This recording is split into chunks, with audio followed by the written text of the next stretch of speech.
అందరికీ నమస్కారం. దయచేసి అందరూ కూర్చోండి ప్లీజ్. ఫోన్స్ అన్ని ఆఫ్ చేసి కూర్చోండి దయచేసి ప్లీజ్. ఏమా ప్లీజ్ దయచేసి నిశ్శబ్దంగా ఉండండి ఒక నిమిషం. అందరికీ నమస్కారం. వేదికని అలంకరించిన మన అధినాయకుడు, మన ప్రాణం అయినటువంటి పవన్ కళ్యాణ్ గారికి నమస్కారం తెలియజేసుకుంటూ,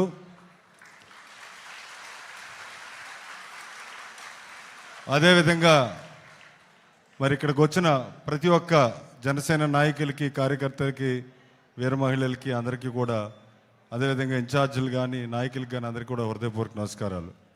మరి యాక్చువల్గా మన భీమవరం ఒక ముఖ్య నేతలతోటి మీటింగ్, దాంతోపాటు వేరే మీటింగ్స్ కూడా అనుకున్నాం. కానీ సార్కి కొద్ది ఇంపార్టెంట్ వర్క్ ఉండటం వల్ల ఇమీడియట్గా వెళ్ళిపోవాల్సి వచ్చి వాళ్ళ కథమాయిని కూడా క్యాన్సిల్ చేసుకోవడం జరిగింది.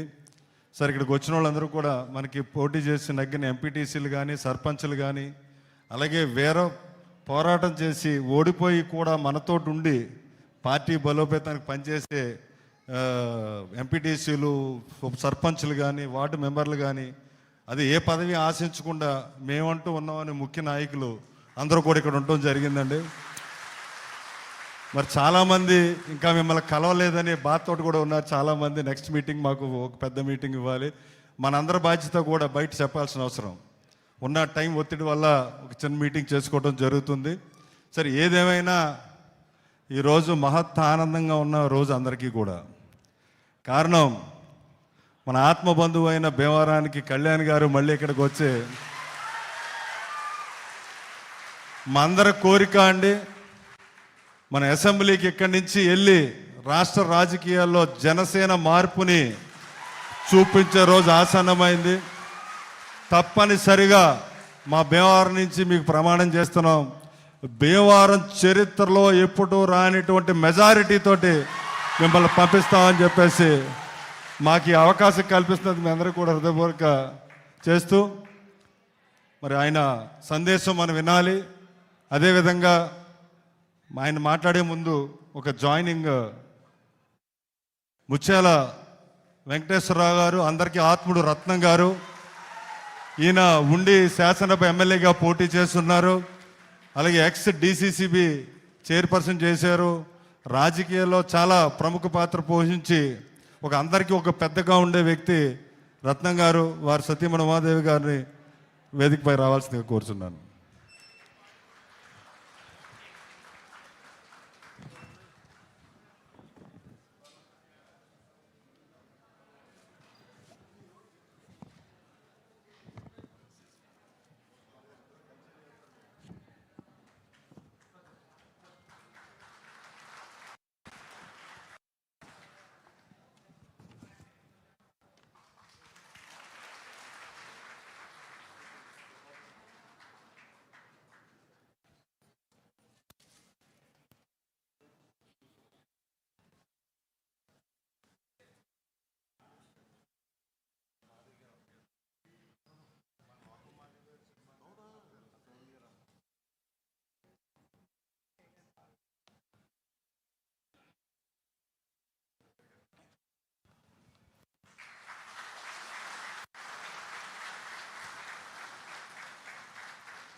ఇప్పుడు మన అధినేత పవన్ కళ్యాణ్ గారు వారి సందేశాన్ని మనకి ఇవ్వడం జరుగుతుంది.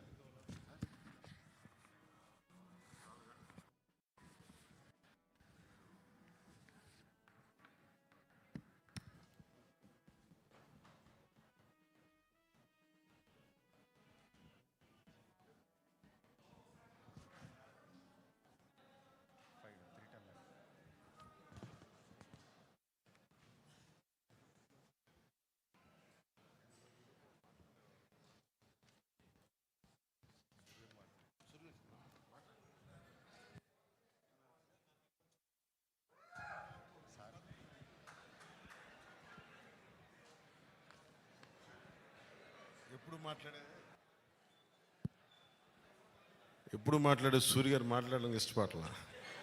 మాట్లాడండి మాకోసం, మాట్లాడు.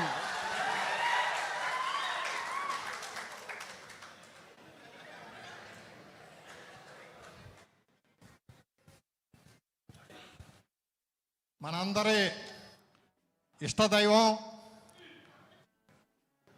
మనందరి ప్రాణపాత్రుడు కొణిదెల పవన్ కళ్యాణ్ గారికి ఉడుకు నెత్తురుతో ఉక్కు కండరాలతో విచ్చేసిన జన సైనికులకి, జనసేన నాయకులకి, పొంగు బిగించి పంటి బిగువున పౌరుషాన్ని రగిలించే వీర మహిళలందరికీ కూడా నా హృదయపూర్వక శుభాకాంక్షలు. మన భీమవరం రెండో పార్టోలి క్విట్ ఇండియా ఉద్యమంలో కానివ్వండి, సహాయ నిరాకరణ ఉద్యమంలో కానివ్వండి, మన స్వాతంత్ర పోరాటంలో కానివ్వండి, మన భీమవరానికి జాతిపిత మహాత్మా గాంధీ భీమవరాన్ని రెండో పార్టోలిగా పిలవటం జరిగింది. మరి ఈరోజు మన పవన్ కళ్యాణ్ గారు జనసేన పార్టీ ఆవిర్భావం మన పూర్వీకుల యొక్క త్యాగాల్ని, సేవల్ని, వారి యొక్క ప్రాణత్యాగాల్ని దృష్టిలో పెట్టుకుని ఆయన ఈ జనసేన పార్టీని ఏర్పాటు చేయటం జరిగింది. మరి ఈరోజు మన భీమవరంలో మరి ఆయన పోటీ చేసి ఓడి గెలిచారు. ఆయన 62,000 ఓట్లు మరి ఆయనకి రావటం జరిగింది. 54,000 ఓట్లు మన తెలుగుదేశం పార్టీకి రావటం జరిగింది. 70,000 ఓట్లు వైఎస్ఆర్సీపీకి రావటం జరిగింది. అంటే జనసేన తెలుగుదేశం పార్టీ పొత్తులో భాగంగా ఈరోజు 1,20,000 ఓట్లు మన కొణిదెల పవన్ కళ్యాణ్ గారి జనసేన పార్టీ చేతిలో ఉన్నట్టే. మరి మన అందరం కూడా ఎంతో ఆశతో భీమవరం నియోజకవర్గంలో ఆయన పోటీ చేయాలి, ఇక్కడి నుంచే గెలవాలి, ఇక్కడి నుంచే శాసనసభలో అడుగు పెట్టాలని మనందరం కూడా అహర్నిశలు రేయింబావుళ్ళు కూడా ఈ 5 సంవత్సరాలు కూడా మనం పనిచేయటం జరిగింది. మరి మన ఆశలు మరి చిగురించేలాగా మనందరికీ ఒక ఆశా దీపంలాగా మరి ఈరోజు ఈ కార్యక్రమానికి కళ్యాణ్ గారు రావటం జరిగింది. కాబట్టి మనం ఒకటే అర్థం చేసుకోండి, మీరందరూ కూడా పోటీ చేస్తే పవన్ కళ్యాణ్ గారే భీమవరాన్ని పోటీ చేయాలి, గెలిస్తే పవన్ కళ్యాణ్ గారే భీమవరాన్ని గెలవాలి. అలాగే భీమవరం నుంచి శాసనసభలో అడుగెడితే పవన్ కళ్యాణ్ గారే అడుగు పెట్టాలి. మనం ఓటేసేది పవన్ కళ్యాణ్ గారికే, మనం గెలిపించేది పవన్ కళ్యాణ్ గారిని మాత్రమే. మనం శాసనసభలో మన ఓట్ల ద్వారా అడుగు పెట్టేది మన పవన్ కళ్యాణ్ గారు. శనబాబో, పెదబాబో, నేను, ఇంకో బాబో పోటీ చేస్తే మనలో మనకి భేషజాలు ఉండొచ్చు, విభేదాలు ఉండొచ్చు, వైషమ్యాలు ఉండొచ్చు. పవన్ కళ్యాణ్ గారి వల్ల మనందరం కలిసాం, ఈ జనసేన కుటుంబంలోకి వచ్చాం. మన అందరం కూడా కుల మతాలకు అతీతంగా, వర్గ వైషమ్యాలకు అతీతంగా మనందరం భిన్నత్వంలో ఏకత్వం కింద వసుదైక కుటుంబంగా ఈరోజు జనసేన పార్టీలో ఎటువంటి అరమేకలు లేకుండా మన అందరం కూడా కలిసి జనసేన పార్టీలో సాగుతున్నాం. ఈ జనసేన పార్టీ మరి ఆయన భావజాలం మనందరికీ కూడా తెలుసు. ఆయన ఎంత శక్తివంతమైన వ్యక్తో మీ అందరికీ కూడా తెలుసు. ఆయన వారి అన్నగారి నుంచి కానీ వారి కుటుంబం నుంచి కూడా ఏమి ఆశించడు. ఆయన పదవుల మీద ఆశ లేదు ఈయనకి, డబ్బుల మీద ఆశ లేదు ఈయనకి, కులపిచ్చి లేదు ఈయనకి. మతం పిచ్చలేదు ఈయనకి. డబ్బులంటే పిచ్చి కాదు, పదవులంటే పిచ్చి కాదు, దేశం అంటే పిచ్చి, జనం అంటే పిచ్చి. మన జనసేన పార్టీని ఆయన ఏర్పాటు చేయడానికి కారణం దేశం కోసం, ధర్మం కోసం, జనం కోసం ఏర్పాటు చేశాడు ఆయన. మీరందరూ కూడా అర్థం చేసుకోండి దయచేసి. ఆంధ్ర రాష్ట్ర అవతరణ కోసం పొట్టి శ్రీరాములు గారు ప్రాణత్యాగం చేశాడు ఆయన. ఆయనకు ప్రతిరూపమే మన పవన్ కళ్యాణ్ గారు. బ్రిటిష్ పాలకుల కబంధాస్తాల నుంచి, భరతమాతను దాస్య సంకలాల నుంచి ముక్తి చేసేందుకు విప్లవ జ్యోతి, అమరజీవి మన అల్లూరి సీతారామరాజు గారు. ప్రతిరూపం పవన్ కళ్యాణ్ గారు. బ్రిటిష్ పాలకులకి గుండి ఎదురొట్టి ఆంధ్ర కేసరి టంగుటూరు ప్రకాశం పంతులు ప్రతిరూపం పవన్ కళ్యాణ్ గారు. మన సర్దార్ దండు నారాయణరాజు గారు ప్రతిరూపం పవన్ కళ్యాణ్ గారు. మన చింతలపాటి వరప్రసాద్ మూర్తిరాజు గారు ప్రతిరూపం మన పవన్ కళ్యాణ్ గారు. దంతులూరి నారాయణరాజు గారు ప్రతిరూపం మన పవన్ కళ్యాణ్ గారు. బివి రాజు గారు ప్రతిరూపం పవన్ కళ్యాణ్ గారు. సాగి రామకృష్ణరాజు గారు ప్రతిరూపం పవన్ కళ్యాణ్ గారు. కుటుకులపూడి గోవిందరావు గారు ప్రతిరూపం పవన్ కళ్యాణ్ గారు. ఏంటి భారత మాత తెలుగు తల్లి ప్రతిరూపం పవన్ కళ్యాణ్ గారు. మనం ఒకటి దయచేసి మనలో ఎటువంటి భేషజాలు అమెరికా వద్దు. మనలో ప్రవహించేది పవన్ కళ్యాణ్ గారి రక్తం. మన అందరి రక్తం ఆయనలో ప్రవహిస్తుంది. గుర్తుంచుకోండి. కులాల కుళ్ళు కడిగేయడానికి వచ్చాడైనా, మతాలు మొత్తం వదిలించడానికి వచ్చాడైనా, వర్గ వైషమ్యాలను రూపుమాపడానికి వచ్చాడైనా, ప్రాంతీయ విద్వేషాలను రూపుమాపడానికి వచ్చాడైనా, భాషా భేదాలు లేకుండా ఏంటి భిన్నత్వంలో ఏకత్వం కింద వస్తే కుటుంబంగా జాతి అంతా ఒక్కడవ్వాలి, దేహం ముక్కలైన దేశాన్ని ముక్కలు కాలేమనని చెప్తారు. కులం వద్దు, మతం వద్దు, భారతీయతే ముద్దని ప్రపంచానికి సాటే వ్యక్తికి పవన్ కళ్యాణ్ గారు. మానవత్వం మూర్తి పీస్తే పవన్ కళ్యాణ్ గారు. కర్తవ్యం కళ్ళు తెరిస్తే పవన్ కళ్యాణ్ గారు. చైతన్యం సిగిరిస్తే పవన్ కళ్యాణ్ గారు. నీతి నిజాయితీలకు నిలువెత్తు సాక్ష్యం పవన్ కళ్యాణ్ గారు. అంటే ఈరోజు నా వెనకాల నా కులం లేదు, నా కుటుంబం లేదు, నా మతం లేదు, నా వెనకాల కొనుగోలు పవన్ కళ్యాణ్ గారు ఉన్నారు. ఈ జనసేన పార్టీ ఉంది నా వెనకాల. ఎందుకంటే మాట్లాడితే ఇంత చెవుల్లో ఇంత రక్తాలు వచ్చేలా మాట్లాడగలను కాబట్టి ఏంటి మాట్లాడటానికి కొద్దిగా నిశ్శబ్దం. ఎందుకంటే మన అందరం కూడా మాటల కన్నా చేతలు ఎక్కువ చూపించాలి. ఎందుచేతనంటే మనం చిరంజీవి గారిని ఓడించుకున్నాం, పవన్ కళ్యాణ్ గారిని ఓడించుకున్నాం, నాగబాబు గారిని ఓడించుకున్నాం, అల్లు అరవింద్ గారిని ఓడించుకున్నాం. ఏంటి మనం ఏం సాధించాం? ఓసారి దయచేసి ఆలోచించుకోండి. మన అందరం కూడా గుండెల మీద చేసుకుని ఆలోచించుకోండి. 175 మంది ముక్కు ముఖం తెలియని వాళ్ళు శాసనసభలో అడిగేడుతున్నారు. ఎటువంటి బ్యాక్గ్రౌండ్ లేదు వాళ్ళకి. కానీ మనం ఒక ఎమ్మెల్యేగా పవన్ కళ్యాణ్ గారిని చేసుకోలేకపోతున్నాం. మనం సిగ్గుపడాలి మనందరం కూడా దయచేసి. ఏది నేను తలంచి ఆయనకి పాద నమస్కారం చేసుకుంటున్నాను. నేను ఏంటి నాకు ఆయుస్సు ఎంతవరకు ఉందో నాకే తెలియదు, కానీ ఆయనకంటూ ఏదైనా జరిగితే నేను ఆయుస్సు వదిలేస్తాను.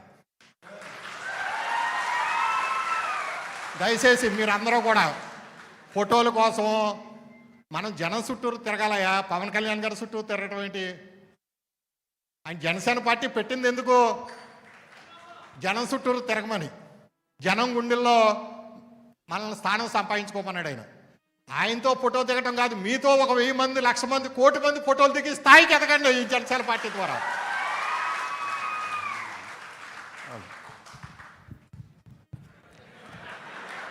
అంటే సారు అన్నయ్య గారు ఎంతో అనుభవజ్ఞుడు, ఆయన అనుభవం మనం పంచుతారు. కానీ ఈరోజు బిఫోర్ లైట్ ఫెయిల్ అయ్యే లోపు సార్ వెళ్ళాలి కాబట్టి ఆయన స్పీచ్ తీసుకుని ఇంకో జాయినింగ్ ఉన్నారండి. మల్లాడి రాజేంద్ర ప్రసాద్ గారు కాకినాడ నుంచి వచ్చారు. వారికి కూడా సార్ ఆధ్వర్యంలో చేతుల మీదుగా వారికి కండువా కప్పి పార్టీలో కావాల్సి కోరుతున్నాను.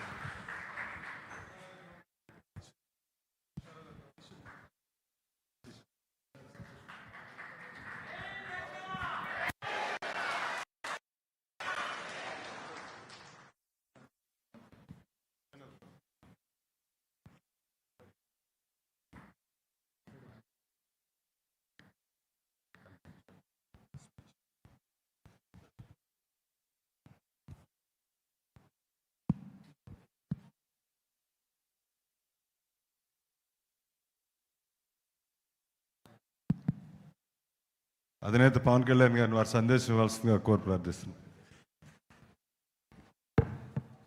సందేశాలు అని పెద్ద మాటలు ఎందుకు కానీ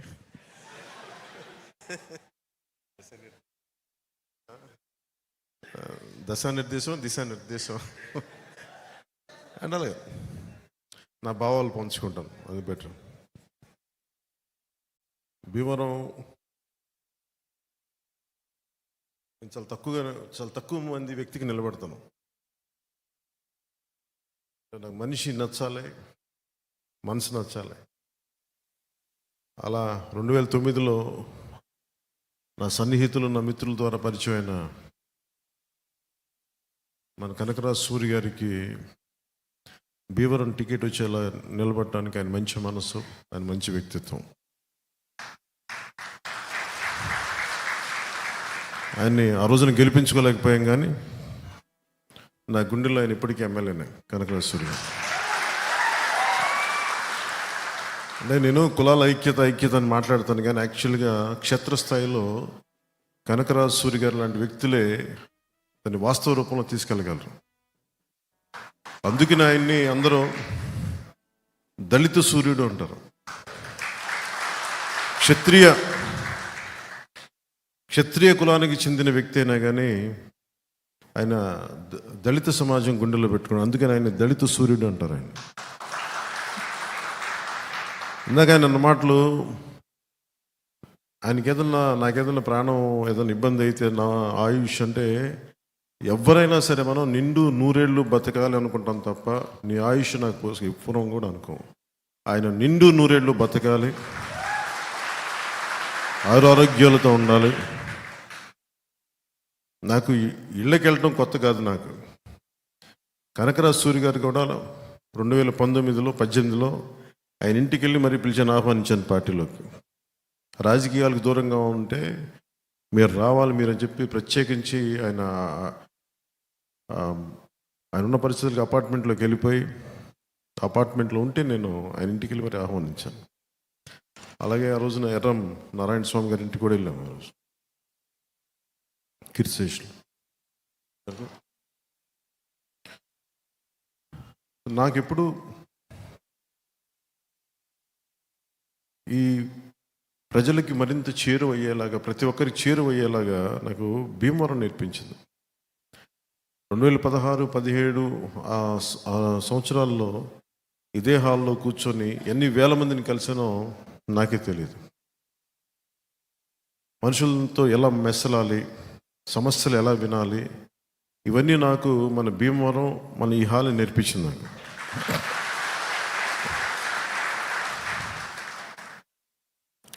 అలాగే ఇందాక కనకరాజు సూరి గారు ప్రతిరూపం అని చెప్పి అమరజీవి దగ్గర నుంచి అందరి దగ్గరికి కంపేర్ చేసుకుంటూ వచ్చారు. నాకు భయం వేస్తుంది.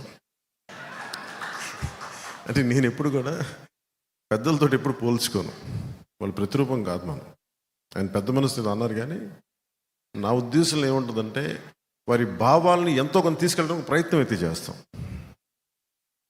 పొట్టి శ్రీరాములు గారిని మన ఆంధ్ర ప్రజలు ఇంకా గౌరవించుకోవాల్సిన పరిస్థితి ఉంది. ఇంకా నిజంగా గుర్తించలేదా?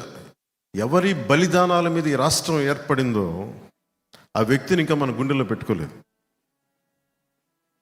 జనసేన తెలుగుదేశం మన ప్రభుత్వం ఏర్పాటైన వెంటనే ఆయన దివ్య స్మృతి ఒకటి ఏర్పాటు చేయాలి.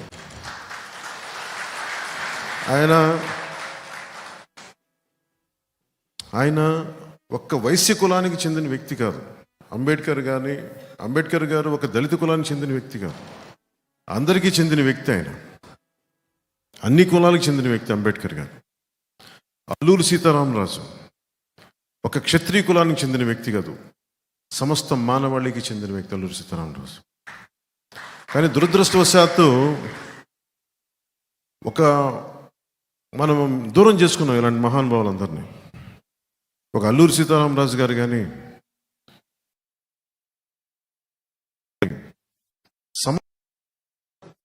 గుండెలో తీసుకోవాల్సిన వ్యక్తులు. నేను కోరుకుంటుంది కూడా కులాల ఐక్యత చాలా తప్పని పడేవాడిని. ఈ పదవులు, రాజకీయాలు, దీని అంతిమ లక్ష్యం ప్రజలకి మేలు చేయడానికి తప్ప సమాజంలో సుస్థిరత తీసుకురావడానికి తప్ప, శాంతి సౌభాగ్యాలు నెలకొల్పడానికి తప్ప విడగొట్టడానికి కలిగింది. వైఎస్ఆర్సీపీ జగన్ వ్యక్తిగతంగా శత్రువు కాదు అతను నాకు, కానీ అతను చేసే విధానాలు చాలా విచ్ఛిన్నంగా ఉంటాయి. మనం కులాలని కలుపుకుంటా వెళ్దామని ప్రయత్నం చేస్తూ ఉంటే అతని వ్యక్తిగత లబ్ధి కోసం, అధికారం కోసం కులాలని విచ్ఛిన్నం చేసుకోవడానికి వెళ్ళిపోతా ఉన్నాడు ఆ వ్యక్తి. కొన్ని ఉదాహరణలు చెప్తాను. నేను 2014 నుంచి కూడా నేనేం కోరుకున్నా అంటే, తెలంగాణలో అందరినీ ఆంధ్ర వాళ్ళగా తిట్టి పంపించారు. వాళ్ళు అక్కడ కులాలు చూడాల. అలాగే ఇక్కడున్న 23 బీసీ కులాలు తెలంగాణలో తీసేశారు. బీసీ రిజర్వేషన్ స్టేటస్ తీసేశారు తెలంగాణలో. ఒక్క నాయకుడు మాట్లాడే వాళ్ళు ఎవరు లేరు. అలాగే వైసీపీ ఈ నాయకత్వం ఏం చేస్తుంటే, బీసీలకి సీట్లు ఇస్తున్నామని చెప్పి ఒక సాధికారత లేని సీట్లలో కూర్చోబెడుతున్నారు. ఎంపీలుగా కూర్చోబెడుతున్నారు, కార్పొరేషన్ చైర్మన్గా కూర్చోబెడుతున్నారు, ఎమ్మెల్యేలుగా కూర్చోబెడుతున్నారు. కానీ వాళ్ళకి నిర్ణయాలు తీసుకునే హక్కు ఇవ్వట్లేదు. ఇది ఒక సమస్య ఉంది. నేను కోరుకుంటుంది నిజంగా రామ్ మనోహర్ లోహియా గారు ప్రతిపాదించింది, అన్ని వెనకబడ్డ కులాల దగ్గర నుంచి శెట్టి బలిజలు కానీ, గౌడ కులస్తులు కానీ, యాదవ కులస్తులు కానీ, దేవాంగులు, కొప్పిలి వెలములు, కాళింగులు, నగరాలు, తూర్పు కాపులు, వీళ్ళతో పాటు కాపు సామాజిక వర్గంలోని ఒంటరి బలిజ తెగ సమూహాలు, తెగలు, వీళ్ళందరూ కూడా ఎక్కువ సంఖ్యాబలం ఉన్న కులాలు ఇవన్నీ. అందుకే వీళ్ళలో సఖ్యత లేదు. వీళ్ళలో సంఖ్యాబలం ఉన్న కులాల్లో సఖ్యత లేదు, సఖ్యత ఉండదు. ఆ సఖ్యత సాధిస్తేనే తప్ప ఈ కులాలు వైఎస్ జగన్ దగ్గర దేహి అనుకునే పరిస్థితి నుంచి బయటపడతారు. సంఖ్యాబలం ఈ కులాలది, అధికారం జగన్ది. ఈ పరిస్థితి మారాలి, మారుతుంది, మారుస్తాం. శెట్టి బలిజలు కులస్తులు ఎదగడం అంటే, గౌడ కులస్తులు ఎదగడం అంటే, యాదవ కులస్తులు ఎదగడం అంటే మిగతా కులాలు తగ్గడం కాదు. మిగతా కులాలు తగ్గడం కాదు, పై కులాలు తగ్గడం కాదు, ఉచ్చి కులాలు తగ్గడం కాదు. అణగారిన కులాలు ఎదగడం, సాధికారత సంపాదించడం. నేను ఆ దిశగా నేను ఆలోచిస్తా ఉన్నాను. మత్స్యకార కులాలు, మత్స్యకారులు అనేక తెగలు ఉంటాయి. వాడబలిజలని కానీ, అగ్నికుల క్షత్రియులను కానీ, వీళ్ళందరినీ ఎలా ముందుకు తీసుకెళ్ళాలి? కేవలం కులాల్లోని నాయకులు ఎదగడం కాదు, ఆ కుల సమూహాల్లో ఎక్కువ లబ్ధి పొందాలి.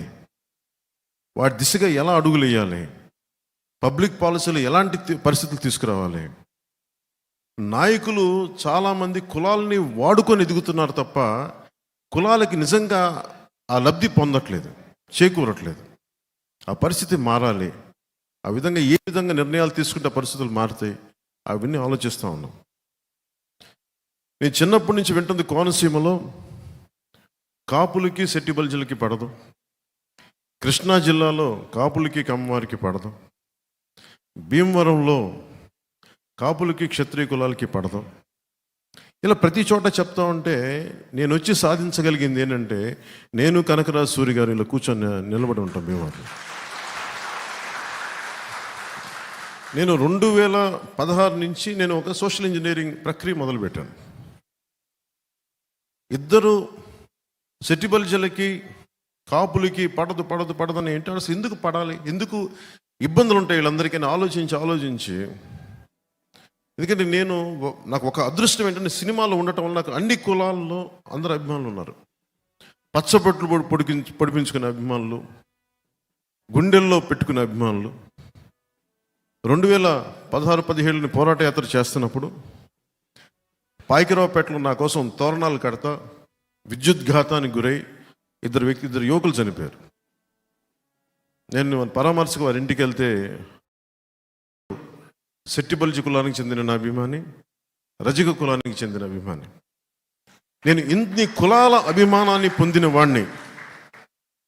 నేను పుట్టడానికి కాపు కులంలో పుట్టినప్పటికీ కూడా నేను కేవలం కాపు కులానికే పని చేస్తాను, కాపుల కోసమే పార్టీ నేను పెట్టలేదు. నేను అందరి కోసం పెట్టాను పార్టీ. ఎందుకంటే పొలిటికల్గా నేను రైట్గా మాట్లాడను, ఏది ఆకట్టుకునేలా మాట్లాడను, ఏది సరైందో నేను అదే మాట్లాడతాను. ఒక జబ్బుకి మందు సరిగ్గా మాట్లాడటం, సామాజిక రుగ్మతలకి సరిగ్గా మాట్లాడటం, చెప్పడం. నేను ఆ రోజున కోరుకుంది కోనసీమలో కాపులకి సెట్టిబల్జులకి గొడవలు తగ్గాలని నేను కూర్చొని ఇట్లాగే సోషల్ ఇంజనీరింగ్ అంటే దాని మీద ఒక హెవీగా ఆలోచించకండి. కూర్చొని సమన్వయపరచడం, మాట్లాడటం, మెత్తగా మాట్లాడటం, సమస్యలుంటే బయటికి తీసుకురావడం.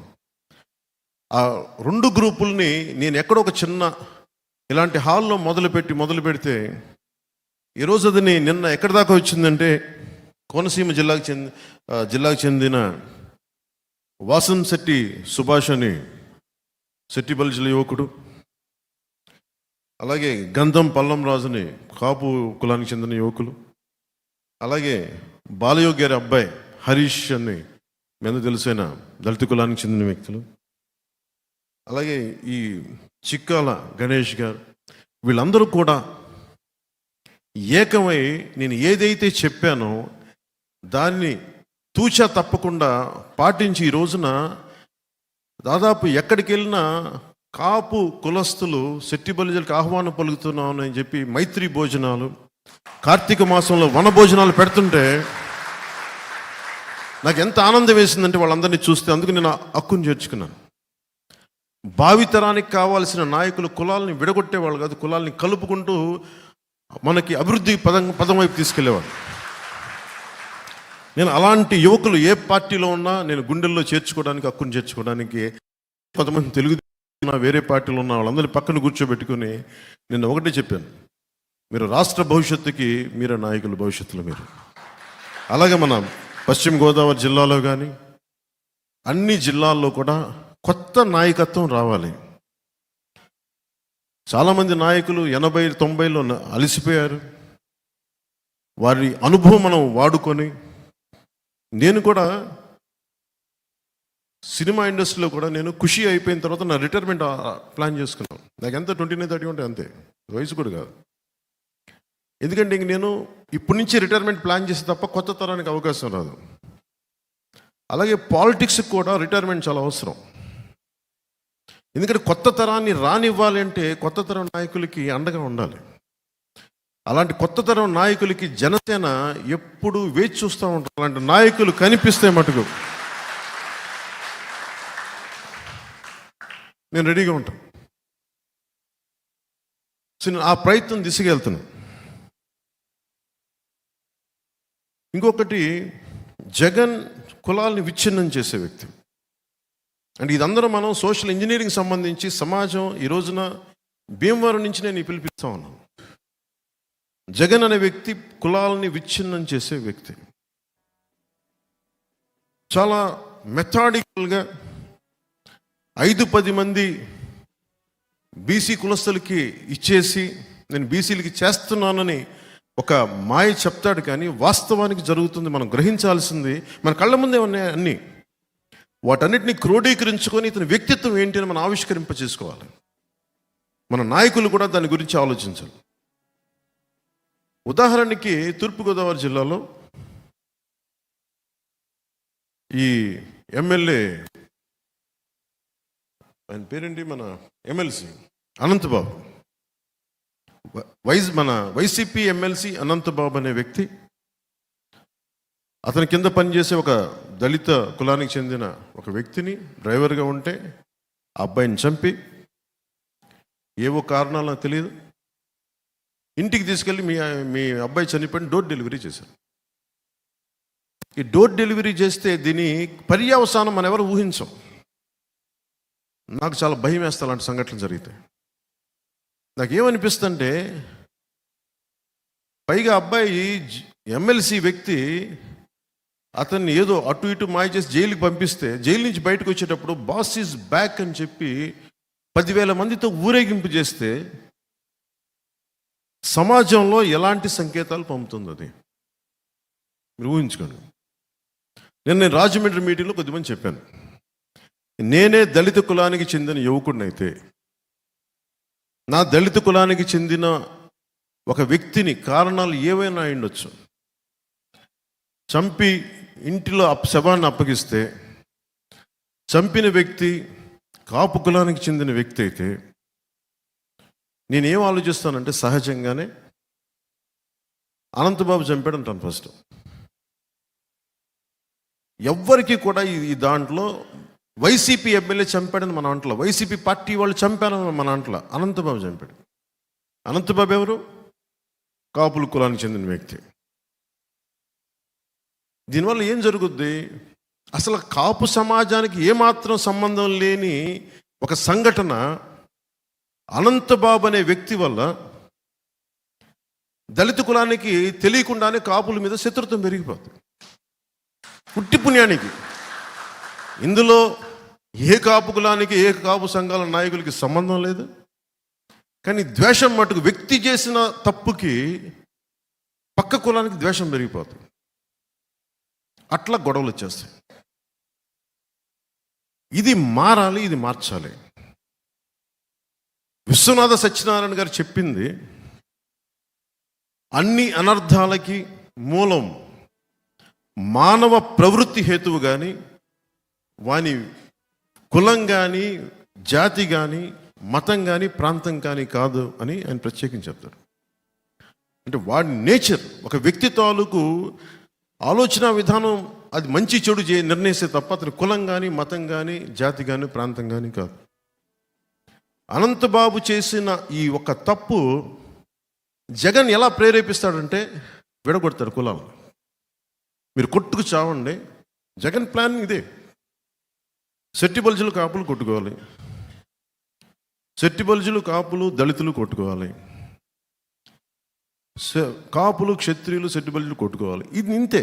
విడగొట్టి విడగొట్టి విడగొట్టి సమాజంలో సుస్థిరత లేకుండా చేస్తున్నాడు ఈ వ్యక్తి. దీనిని మనకు నేను ఈ రోజున ఒక ఎన్నికల కోసం మాట్లాడతాను. 2 నెలల్లో ఎన్నికలు ఉన్నాయి, ఇంకొక 50 రోజులు ఎన్నికలు ఉన్నాయి, నేను అభ్యర్థిగా నిలబడతాను. అసలు వీటి మీద ఏది కాదు నా ఉద్దేశం. నా గెలుపు ఓటంలో నేమో తాకు, డబ్బులు పోయినా ఉన్నా పేరు వచ్చినా రాకపోయినా నేను నిలబడేది సమాజం తాలూకు సుస్థిరత. ఎవరిని గుర్తుపెట్టుకుంటాం ఈ రోజున? ఎవరిని గుర్తుపెట్టుకుంటాం ఈ రోజున? పొట్టి శ్రీరాములు, అమరజీవైన పొట్టి శ్రీరాములు గుర్తుపెట్టుకుంటాం. ఎమ్మెల్యే కాదు, ముఖ్యమంత్రి కాదు. అసలు ఈ నేల ఏర్పడిందంటే అతని బలిదానం. అలాంటి గుర్తుపెట్టుకుంటాం తప్ప వందలాది మంది ఎమ్మెల్యేలు వచ్చారు వెళ్ళిపోయారు, వందలాది మంది ఎమ్మెల్యేలు వచ్చారు వెళ్ళిపోయారు, ముఖ్యమంత్రులు వచ్చారు వెళ్ళిపోయారు, గాల్లో కలిసిపోయారు. వాళ్ళు ఎవరు గుర్తులేరు. ఒక పొట్టి శ్రీరాములు గారిని గుండెలో పెట్టుకుంటాం. అంటే ఈ సమాజాన్ని కలిపే వాళ్ళని గుర్తుపెట్టుకుంటాం తప్ప జగన్ ఈరోజు ఉంటాడు, ఇంకొక ఎన్నికలు అయిపోయింది గుర్తు కూడా ఉన్నాడు ఈ వ్యక్తి.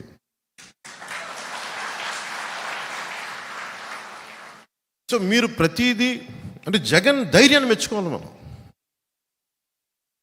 ఆ బీసీకి కులాలకు చెందిన నాయకులు ఎవరు చెప్తున్నారు, మాకు ఇక్కడ స్థానాలు ఉన్నాయి, ఎమ్మెల్యేలు ఉన్నాయి, కానీ మాకు అధికారం లేదని వైసీపీ బీసీకి సంబంధించిన ఎమ్మెల్యేలు చెప్తా ఉన్నారు బయటకు వచ్చి ఈ రోజున పార్టీలో. సో మనం గుర్తుపెట్టుకోవాల్సింది ఇది మారాలి. బీసీ కులాలు ఎదగడం అంటే కాపులు తగ్గిపోవడం కాదు, ఓసీ కులాలు తగ్గిపోవడం కాదు, బీసీలు ఎదగడం అంతే. నేనైతే మనస్ఫూర్తిగా అది కోరుకుంటున్నాను. దళిత కులాల నుంచి ఒక దామోదరం సంజీవయ్య గారు లాంటి నాయకులు రావాలి.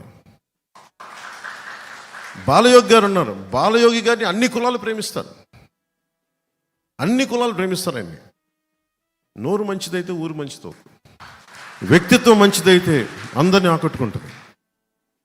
ఉదాహరణ నేను సినిమాలోనే ఉన్నాను. ఏ హీరో రాకూడదు అనుకుంటే ఎట్లా? అందరూ రావాలి. నా ఒక్కడి వల్ల చిత్ర పరిశ్రమ నడుస్తుందా? నా కుటుంబంలోని హీరోల వల్ల చిత్ర పరిశ్రమ నడుస్తుందా? అలాగే రాజకీయాల్లో కూడా ఒక కులం వల్ల నడుస్తుందా రాజకీయం? సో నేను కోరుకుంటుంది ఏంటంటే అందరూ బాగుండాలి, దీంట్లో పోటీతత్వం ఉండాలి ఖచ్చితంగా. అంత మాత్రం కొట్టేసుకొని చంపేసుకోవాల్సిన అవసరం లేదు మనకి. ఎవరిది బెటర్ ఆర్గ్యుమెంట్, ఎవరిది బెటర్ పబ్లిక్ పాలసీ, ఎవరు ఎక్కువ న్యాయం చేస్తారు, ఇవి కదా మనం ఆలోచించాల్సింది. ఇక్కడున్న భీమవరం వైసీపీ ఎమ్మెల్యే కూడా వ్యక్తిగతంగా నాకు శత్రుత్వం ఏం లేదు. నేను ఎంత ఇబ్బందులు పడ్డానో మీకు ఈరోజు చెప్తున్నాను. పోయిన ఎన్నికల్లో నా పక్కన ఉన్న తులసి అనే వ్యక్తి, ఆయన వియ్యంకులు, ఆయన వచ్చి నా దగ్గరికి ఇదే వేదిక మీద వచ్చి మాట్లాడతాడు. ఆయన నా వియ్యంకులు అంటే నా కూతుర్ని ఇచ్చాను, మీరేం అనకూడదు అంటాడు.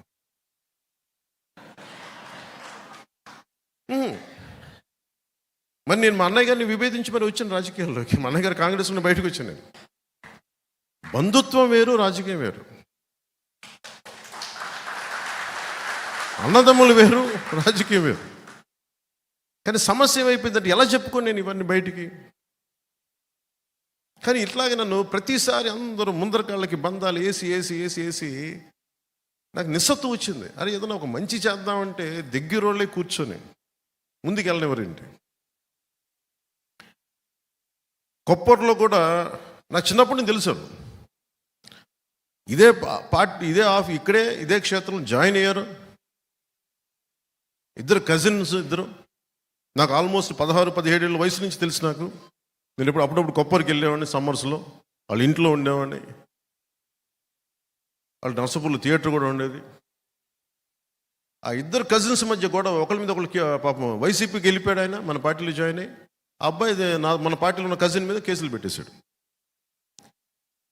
అరే అందరు కజిన్సే కదా, మీరు ఇంత SC/ST అట్రాసిటీ కేసు పెట్టేశాడు. ఇద్దరు కాపులే. నాకు అనిపించింది ఇది ఎటు వెళ్తున్నామని. దీనికి ప్రేరణ ఎవరు? మనుషుల్ని విడగొట్టేవాడు జగన్. జగన్ తాలూకు విష లక్షణం, విష సంస్కృతి కుటుంబంలోకి, అన్నదమ్ములకు కూడా వెళ్ళిపోయింది. నువ్వేది చూపిస్తావో అదే నీకు తిరిగి వస్తాయి. జగన్ కుటుంబాన్ని విచ్ఛిన్నం చేయాలనుకున్నాడు, అదే ఇంట్లో తిరిగి తీసుకొచ్చింది. దిస్ ఈస్ న్యూటన్స్ థర్డ్ లా.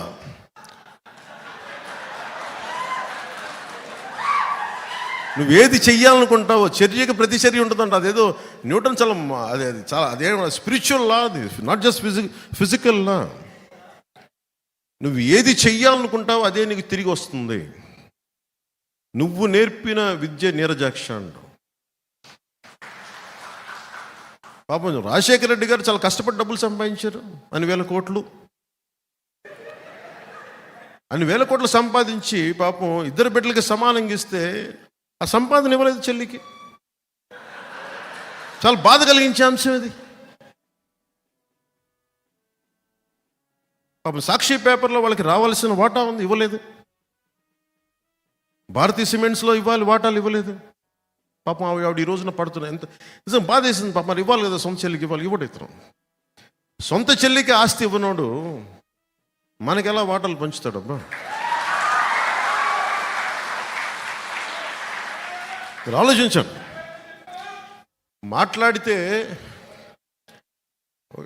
మాట్లాడితే భయపెడతా ఉంటారు. నేను రాజకీయాలు వచ్చినప్పుడు నేను ఒకటే అనుకున్నా, నేను మంచి చేయడానికి వచ్చా.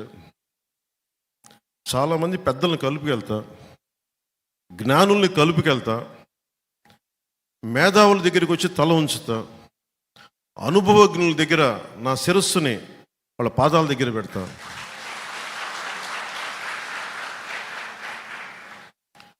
ఒక పార్టీని మోసేటప్పుడు పార్టీ కోసం ఎన్ని తిట్లేని తింటా. 2009లో అప్పుడు పార్టీ పెట్టిన ప్రసాహనంలో ఒక సంఘటన జరిగింది. ఆ సంఘటనలో నా ప్రమేయం లేదు. ఎవరికో సీట్ ఇవ్వాలి కూడా ఇంకొకరికి ఇవ్వలేదు. ఆయన నిరాకరించారు. ఇంకా ఆయన కూర్చోబెట్టి టీవీలో నన్ను తిట్టడానికి సిద్ధంగా, నన్ను కాదు అందరినీ. అసలు నాకు సీట్ల దాంట్లో ప్రమేయం లేదు. ఒక్క కనకరాజుగా సూరి గారి సీటు కోసమే తపన పడ్డా ఆ రోజున. సరే నాకేం అప్పచెప్పారు, ఆయన ఇట్లా మాట్లాడి ఎందుకు చెప్తున్నానంటే పార్టీని ఎలా వెనకేసుకు రావాలనే ఒక ఈ ఉద్దేశం చెప్తున్నాను. ఆయన దగ్గరికి వెళ్తే నువ్వేం చెప్పారంటే, ఆయన నీకు తెలుసు కదా, నువ్వు వెళ్ళి ఆయన్ని సముదాయించి ఆయన టీవీలో తిట్టకుండా చూడండి. నేను వెళ్ళగానే ఆయన హైదరాబాద్లో ఒక అపార్ట్మెంట్ సముదాయం, అప్పుడు నాకు కొద్ది గొప్ప పేరు ఉంది హీరోగా. ఇంకెళ్ళగానే ఆయన తిట్టడం స్టార్ట్ చేశాడు. తిడతా ఉంటే నేను ఎన్ని తిట్లు తిన్నానంటే నా జీవితంలో తిట్లు ఎవరు తిట్టలు అని బూతులు తిట్టాను. నేను ఇగో చూపించలా, నేను గట్టిగా మాట్లాడచ్చు, నా సంబంధం లేదండి అని అనలా. నా నాయకుడు నాకు పని చెప్పాడు, అది డ్యామేజ్ జరగకుండా చూడని. నేను బాధ్యత తీసుకున్నాను. నేను ఎమ్మెల్యే కాదు, ఎంపీ కాదు, కంటెస్టర్ ఏమీ కాదు. కానీ నేను నా నాయకుడు నమ్మి నా నాయకుడు బాధ్యత తప్పు చెప్తే నేను వెళ్ళి ఆయన ఒకటి చెప్పా, తప్పు జరిగిందేమో నాకు తెలీదు, ఈ నిర్ణయంలో నా తప్పు లేదు, నా ప్రమేయం లేదు, కానీ వాళ్ళు తీసుకున్న పరిస్థితులు తీసుకున్నారు, అందువల్ల పెద్ద మనసుతోటి మీరు నన్ను క్షమించండి. వాళ్ళందరి తరపున మీ పాదాలు పట్టుకొని భార్యాభర్తలు ఇద్దరికి క్షమాపణలు చెప్పి ఒక 10 నిమిషాలు అలాగే తల వంచి కూర్చున్నాను. ఇది ఎందుకు చెప్తానంటే, నేను నాకు బాధ్యతని ఒక సమస్యని పరిష్కరించడానికి తగ్గించడానికి నా శిరస్సు తీసుకెళ్ళి పాదాల దగ్గర పెట్టేస్తాను. ఇది నేను ఇంత నమ్ముతాను, నేను ఎంత త్రికరణ శుద్ధికి పని చేస్తాను. నేను 2014 నుంచి నేను మోడీ గారితో పక్కనే ఉన్నాను. దక్షిణ భారతం నుంచి ఒక్కళ్ళు రాలేదు బయటికి. చాలాసార్లు ఢిల్లీలో కూడా అనేక సందర్భాలు చెప్పాను, నాకు బీజేపీలో ఒకళ్ళే తెలుసు, నాకు మోదీ గారు తెలుసు, ఇంకెవరు తెలియదు. మొదట్లో నాకు మొట్టమొదటిగా తెలిసిన నాయకులు బీజేపీలో మోదీ గారు తప్ప నాకు మిగతా వాళ్ళు ఎవరు తెలియదు. నాకు అప్పుడు చెప్పాను, నేను ఏ రోజు కూడా ప్రధానమంత్రి గారు కాకముందు వచ్చినవాడిని. ఆయన భవిష్యత్తు ధృవతార ఆయన భారతదేశానికి, అది గుర్తించి వచ్చినవాడిని. నేను ఆయన్ని వెంట నడుస్తాను. ఆ రోజు దక్షిణ భారతంలో మొట్టమొదటిగా వచ్చింది నేనే. నేను బయటికి వస్తే నన్ను ఎన్ని రకాలుగా వెటకారాలు తిట్లు తిట్టారు. నన్ను ఛాందసవాద అన్నారు, మతవాద అన్నారు. ఈ రోజున దేశం అంతా ఆయన నీరాజనాలు పలుకుతూ ఉంటే ఇప్పుడు అందరూ కామ్గా కూర్చున్నారు. అంటే నేను ఎప్పుడు రిస్కులు తీసుకున్నాను, అది నేను చెప్పేది. అంటే నేను ఒక నాయకుడిని నమ్మితే నేను చాలా చిత్తశుద్ధిగా నమ్మేస్తాను. సో అందుకని పార్టీని నడపడం అంటే శాసించడం కాదు, కలుపుకొని తీసుకెళ్ళడం, అందరినీ తగ్గడం, ఆధిపత్యం చెలాయించడం కాదు. పదవి అనేది ఆధిపత్యం చెలాయించడానికి కాదు, అందరినీ సముదాయపరచడానికి, కలిపి మెలిపి తీసుకెళ్ళడానికి, అందరం కలిసి ఒక ఉమ్మడి లక్ష్యాన్ని సాధించడానికి నేను ఆ ప్రయత్నం చేస్తూ ఉన్నాను ఈ రోజున. అలాగే 2019 ఎన్నికలకి నేను ఏ రోజున కూడా జీరో బడ్జెట్ పాలిటిక్స్ అని నేను చెప్పి అలసిపోయాను. నేను ఎప్పుడు చెప్పలేదు బాబు, జీరో బడ్జెట్, డబ్బులు లేకుండా రాజకీయం చేయాలి నేను ఏ రోజున చెప్పలేదు. ఎలక్షన్ కమిషన్ కూడా ఈ రోజున 45 లక్షలు పెంచింది ఖర్చు. ఎవరికి భోజనాలు పెట్టకుండా రాజకీయం చేసేద్దామంటే కుదరదు. కనీసం భోజనాలు పెట్టాలి. నా మీద వస్తారు అభిమానం. నేను నాయకులందరికీ మొన్న ఒకసారి చెప్పా, డబ్బులు ఖర్చు పెట్టాల్సిందే, ఓట్లు కొనాలా లేదా అనేది నేను చెప్పను. ఎప్పుడు అది మీరు నిర్ణయాలు తీసుకోండి, బాగా పని చేయండి.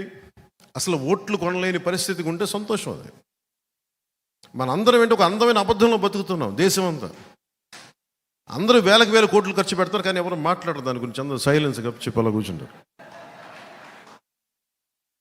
అంత ఫాల్స్ సొసైటీ అయిపోయింది. నాకు కూడా అన్నీ తెలుసా, నీకు కామం కూర్చొని చూస్తాను, నేను కూడా చూడాల్సి వస్తుంది. భవిష్యత్తులో ఇది మారాలి. కనీసం 2029 ఆ తర్వాత వచ్చే ఎన్నికలు కానీ ఇంకొక 10 years తర్వాత అయినా సరే అసలు డబ్బులతోటి ఓట్లు కొనాల్సిన అవసరం లేని రాజకీయం రావాలి. అప్పుడు నిజమైన అభివృద్ధి ఉంటుంది. ఇందాక మన ఒకరింట్లోకి వెళ్తే వాళ్ళు మాట్లాడుతూ ఉన్నారు, బీజేపీ నాయకులు.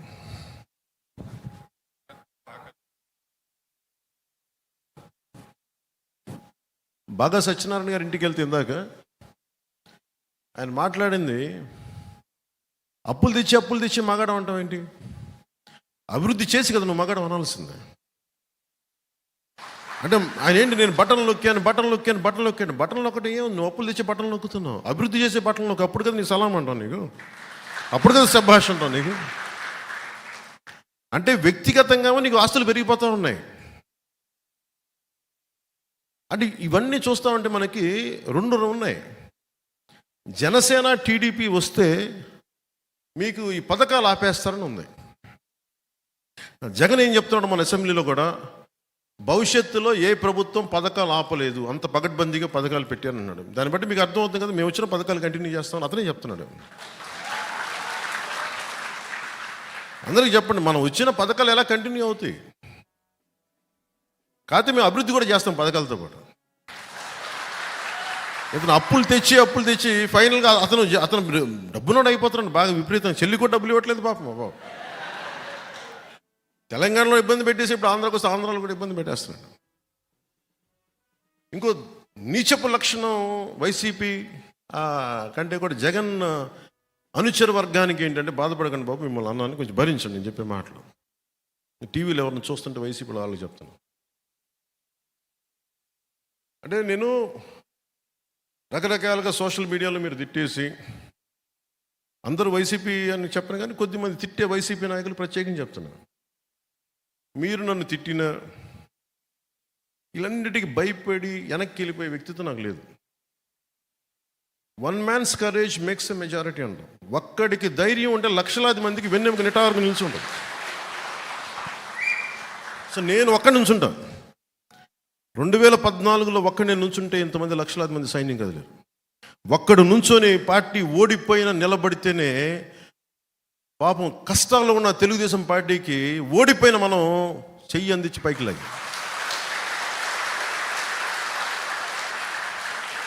దురదృష్టం ఏంటంటే మన దగ్గర ధైర్యం ఉంది, పోరాటం ఉంది, కానీ ఎలక్షనీరింగ్ చేసే కెపాసిటీ లేదు, ఓట్లు తెప్పించే కెపాసిటీ లేదు. ఏం ఉందని చెప్తాను, సరే చూద్దాం ఎన్నికలకి. కాదు అంటే నేనేంటంటే, నేను బ్రాడ్గా స్టేట్ కోసం చాలా బలమైన వ్యూహం పెట్టాం. ఓట్లు చెల్లకుండా నాయకులుగా పోటీ చేయటం వేరు, గెలవడం వేరు. నేను గెలవడం అనేది ఈసారి ప్రమాణంగా తీసుకున్నాను. 18 లక్షల ఓట్లు వచ్చినాయి, మన తక్కువ ఓట్లు కాదు. 2009లో మనకి 18 సీట్లు వచ్చి ఉమ్మడి రాష్ట్రంలో 18% ఓట్లు వచ్చి ఉమ్మడి రాష్ట్రంలో పార్టీని నిలబెట్టుకోలేకపోయాం. ఆ రోజున నేను 2 చోట్ల ఓడిపోయి, ఉన్న ఎమ్మెల్యే పారిపోయి, మరి 10 సంవత్సరాల పార్టీ నిలబెట్టున్నాం. సో ఓట్లు రావటం పోవడం ఇష్యూ కాదు. ఒక భావంతో, ఒక బలమైన భావంతో లక్షలాది మందిని కట్టిపడేయటం, అది పొలిటికల్ పార్టీ. అది టెంట్ల కింద కూర్చుంటావా, చెట్టు కింద కూర్చుంటావా, గుడారాలు వేసుకొని కూర్చుంటావా, నువ్వెక్కడ నుంచుంటే అదే పార్టీ ఆఫీసు, నువ్వెక్కడ నుంచుంటే అదే రాజకీయం. నువ్వు నడిస్తే రాజకీయం, మాట్లాడితే రాజకీయం. దానికి బిల్డింగులకి సంబంధం లేదు. ఆ రోజున అందరూ పార్టీ నడపలేము సార్ చెప్పి అందరూ పారిపోయారు, వైసీపీకి వెళ్ళిపోయారు. ఆ రోజున అందరూ, కొంతమంది వేరే పార్టీలకు వెళ్ళిపోయారు. మరి నేను 2 చోట్ల ఓడిపోయి నేను నడుపుతున్నాను అంటే, నేను ఆ రోజు దెబ్బకి నేను నిర్ణయించుకుంది ఏంటంటే, ఏది ఏమైనా కానీ నేను పార్టీని కదలనివ్వను, ఇక్కడ ఉంచుతాను. ఇది మాటల్లో చెప్పడం చాలా తేలిక. ఓడిపోయినప్పుడు ఎలా ఉంటుందో మీకు చెప్పలేదు కదా, భీమవరంలో ఓడిపోతే ఎలా ఉంటుందో మీకు చెప్పలేదు కదా. నేను ముఖ్యంగా 2 చోట్ల పోటీ చేయాలని నేను అనుకోలేదు. నేను ముందు గాజువాకో ఇంకోటి ఏదో అనుకున్నాను, కానీ అందరూ సన్నిహితులు మిత్రులు అందరూ వచ్చి నీకు అండగా నిలబడతావు, నువ్వు రా, నువ్వు ఇక్కడ పొడి చేద్దామంటే వచ్చాను. పాపం వాళ్ళు ఎవరు లేరు అనుకోండి. ఇప్పుడు నన్ను ఎవరైతే ఆహ్వానించారో వాళ్ళు లేరు ఇప్పుడు పార్టీలో, కనీసం రాజకీయాల్లో కూడా లేరు. అంటే నేనేం నమ్ముతాను, నేను ఒక మాట ఇస్తే చచ్చిపోతాను. ఆ మాటకి ప్రాణాలు పోతాయి, ఎగిరిపోతాయి, ఎవడు ఉండడం. అలాగే ఈ రోజున అందరూ బెట్టింగ్లు కడతా ఉన్నారు. ఈ అలయన్స్ ఇన్ని సీట్లు సాధిస్తుంది, వైసీపీకి 50 నుంచి 60 వస్తుంది, బెట్టింగ్ యాప్స్లో ఉన్నాయి. నేను వింటా ఉన్నాను. ఇంత జరుగుతుంది అంటే దీన్ని మొత్తం తిప్పి పట్టుకొచ్చింది జనసేనని మీరు మర్చిపోవాలి. జనసేన పారిపోలా, ఓడిపోతే ఇంకొంచెం బలపడ్డాం, నెడితే తిరగబడ్డాం. ఈ రోజున ఆయన జాలి పడుతున్నాడు పాపం జగన్. ఒంటరి వాడిని చేశారమ్మా నన్ను, ఒంటరి వాడిని. నువ్వు ఒంటరి వాడివా బాబు? నువ్వు ఒంటరి వాడివా? సావు కొట్టి కళ్ళు చెవులు మోస్తున్నావు అందరికీ, నువ్వు ఒంటరి వాడి. మాట్లాడితే సిద్ధం సిద్ధం సిద్ధం సిద్ధం సాగు కొట్టేస్తున్నాడే.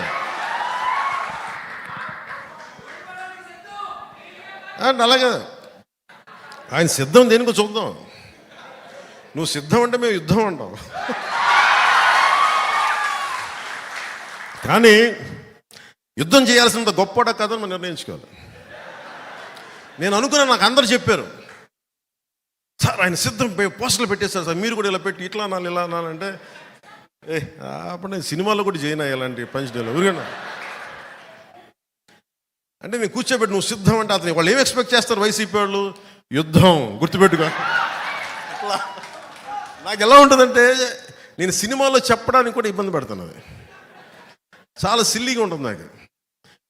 త్రివిక్రమ్ గారు మన భీమవరం వాస్తవ్యంలో నా సన్నిహితులు మిత్రులు ఆయన డైలాగ్ చెప్పారు అత్తారింటి దారిలో, సింహం గెడ్డం గీసుకుంటుంది, నేను గెడ్డం మర్చిపోయాను, సింహం గెడ్డం గీసుకుని నేను గీసుకున్నాను అంతే తేడా. నేను చెప్పాను సార్, నేను సింహం ఇవన్నీ ఇబ్బందిగా ఉంటాయి సార్, నేను చెప్పలేను ఈ డైలాగ్. ఆయన నా బాధ భరించలేక దాన్ని కామెడీగా చెప్పమన్నాడు. కామెడీగా అయితే పర్లేదు, ఏదో చెప్పుకుంటూ వెళ్ళిపోతామని. అలా కాకుండా నేను సింహం లాంటి గట్టిగా సింహం లాంటి జగన్ గుర్తుపెట్టుకో ఇవన్నీ చెప్పను నేను. అవన్నీ అడవిలో ఉండాల్సిన సింహాలు ఇవన్నీ మనం కాదు, మన మనుషులు సమాజంలో ఉంటాం. సినిమాల కోసం ఏదో సరదాగా పంచడానికి వేస్తాం కానీ సినిమా ఆ ప్రేక్షకులకి కథాంశంగా చెప్పడానికి తప్ప నిజ జీవితంలో నేను ఇలాంటి మాటలు నేను మాట్లాడను. నిజ జీవితంలో నీకు గొడవ కావాలంటే నేను కొట్లాడతా, పబ్లిక్ పాలసీ మీద మాట్లాడతా. నువ్వు వైజాగ్లో నన్ను ఆపాలనుకుంటే నా సత్తా చూపిస్తా. నువ్వు ఆంధ్రప్రదేశ్ బార్డర్లో నన్ను ఆపితే నెట్టుకొని బద్దలు కొట్టుకొని ముందుకు వస్తా. నేను నోటితో మాట్లాడను, నడిచి చూపిస్తా.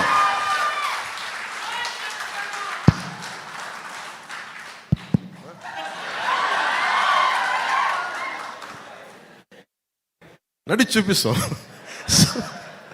ఇదేంటంటే ఇది వ్యూహం నాకు వదిలేయమని చెప్పాను అందరినీ. టీడీపీ, జనసేన, భారతీయ జనతా పార్టీ నాయకుల ఆశీస్సులు ఉండాలి. ఈ అలయన్స్ కోసం నేనేదో నాకు మెచ్చి మేకతోలు కప్తాను, నేను చేయలేను. ఆంధ్రప్రదేశ్ అప్పుల్లో కూరుకుపోయిన ఆంధ్రప్రదేశ్కి, అభివృద్ధికి దూరంగా ఉన్న ఆంధ్రప్రదేశ్కి, ఇది ఈ క్రిమినాలిటీ పెరిగిపోయిన ఆంధ్రప్రదేశ్ని రక్షించుకోవాల్సిన అవసరం ఉంది. అందుకని అందరం కలిసి ఓట్లు చెల్లకుండా ఉండాలని చెప్పిన ప్రతిపాదనకి ఎంత నలిగిపోయానో నా ఒకడికి తెలుసు.